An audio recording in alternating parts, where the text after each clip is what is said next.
Hey YouTube, back with another video. This video is on brainwaves, and it's kind of cool, so I hope you're excited for it. This, I picked out tarot cards to go with each brainwave stage. It's just kind of my own opinion. They're not exact at all or accurate. I just think that a little bit of the imagery can go along for each stage of the brainwaves that we all go through. So here it goes.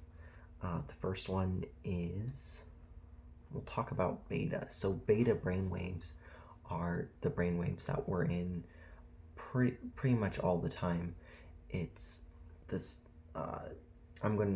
it's like this level of consciousness. That's basically all brainwaves are, because depending on what brainwave you're at, that's like the kind of thoughts you're able to access and think about.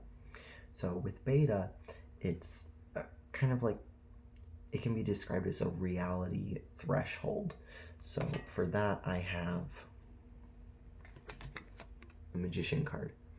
I picked this card to go with this brainwave state because you see the Magician, he has all of his little tools out on his table. You have the little pentacle, the cup, the sword, the wand.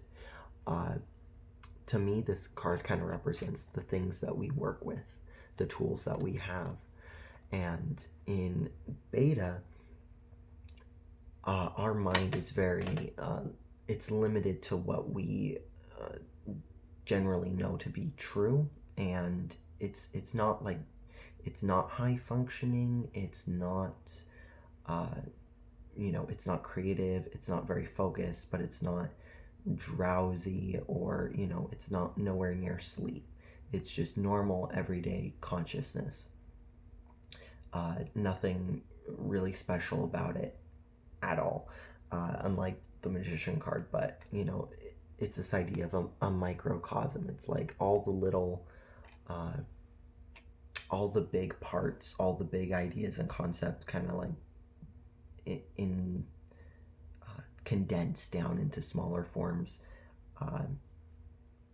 The one above that, gamma, it's, if you think about it like on a tier, so you're at beta, the one above that, gamma, is high alert focused. So if you're hunting and you're honing in on your target, you'd be in gamma. If you're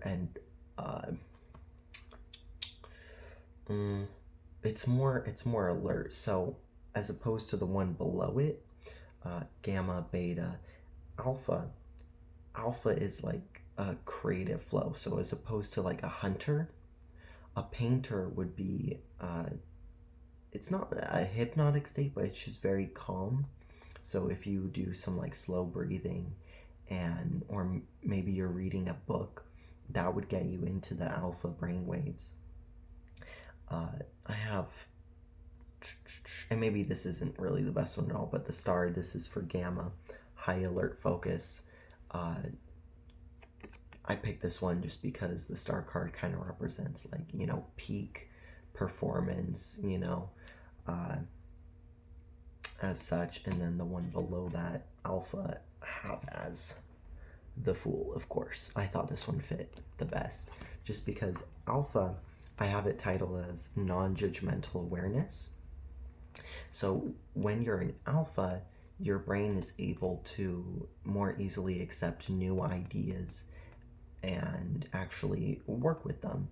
So if you're talking to someone and you're trying to explain your viewpoint and they're like, I can't even imagine what that'd be like, they're nowhere near alpha. They're very beta brainwaves. They're cut off from any new ideas, any creative thinking.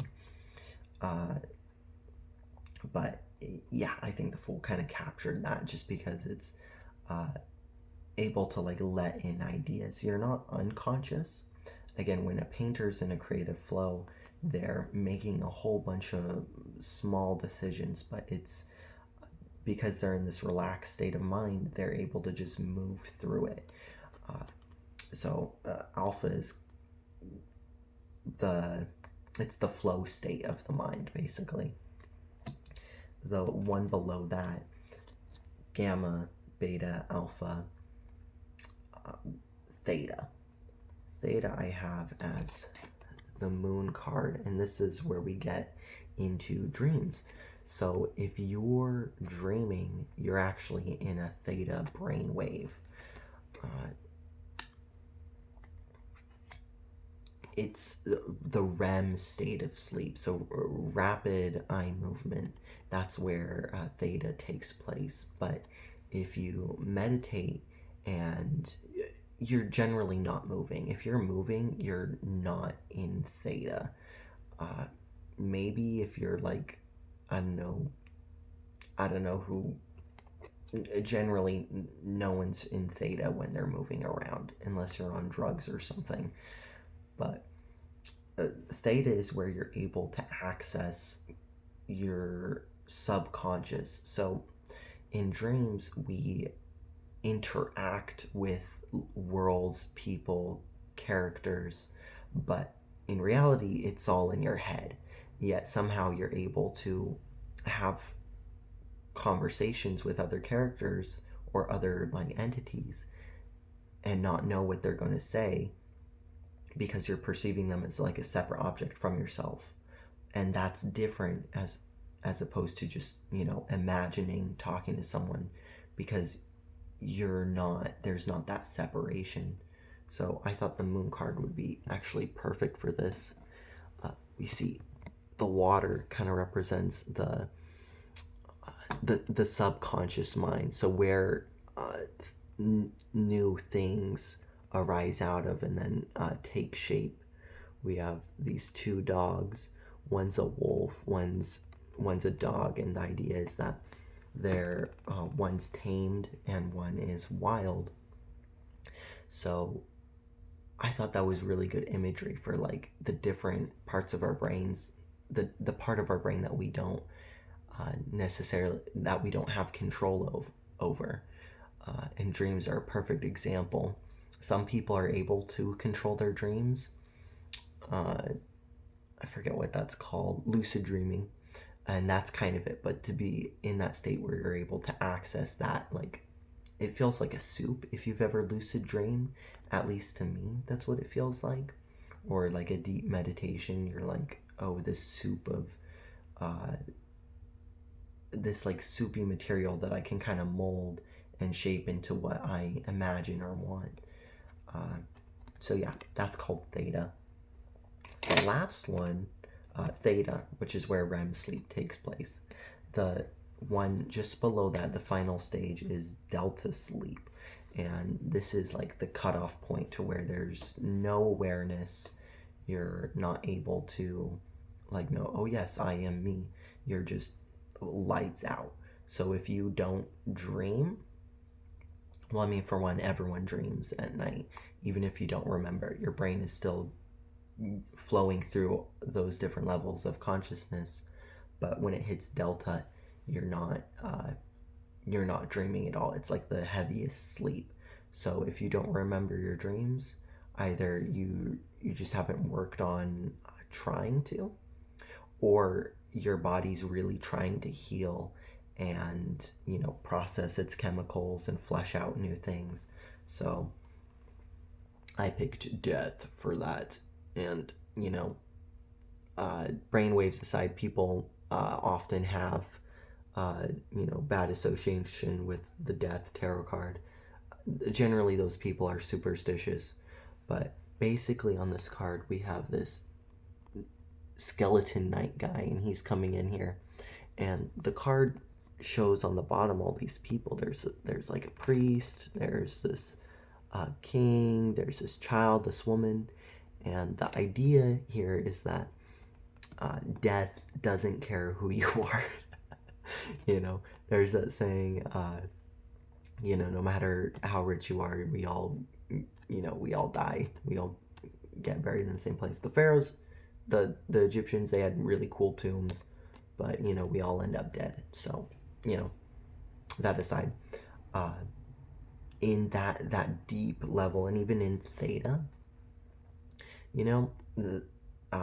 you're not really conscious of who you are, so you completely let go of all sense of identity, of yeah, all sense of identity. So I figured this would be a great card for that state of brainwave state. Yeah, I think theta and alpha are my favorite. That next to uh, beta brainwaves are good just because that's where we're all generally at. You know, if you're trying to, you know, if you work, you know, a job where you can be on autopilot, you'd generally be drifting into alpha. But if you're like doing numbers, anything you're not particularly good at, or you have to just, you know, be focused on, you generally be in a beta brainwave state. But all of these brainwave state, it's all on a spectrum. So you could be, you know, here 1 minute, here the next. You be fluctuating at any, you know, variety of levels. Obviously, beta, alpha, theta, gamma, you'd hey, if you were like someone jump scared you, you know, then you'd be in that. Or like you're at a fair, you generally be in gamma. Just anywhere where you're on the lookout for danger or something unexpected. So hopefully these were interesting for you guys, and I'll see you in the next one.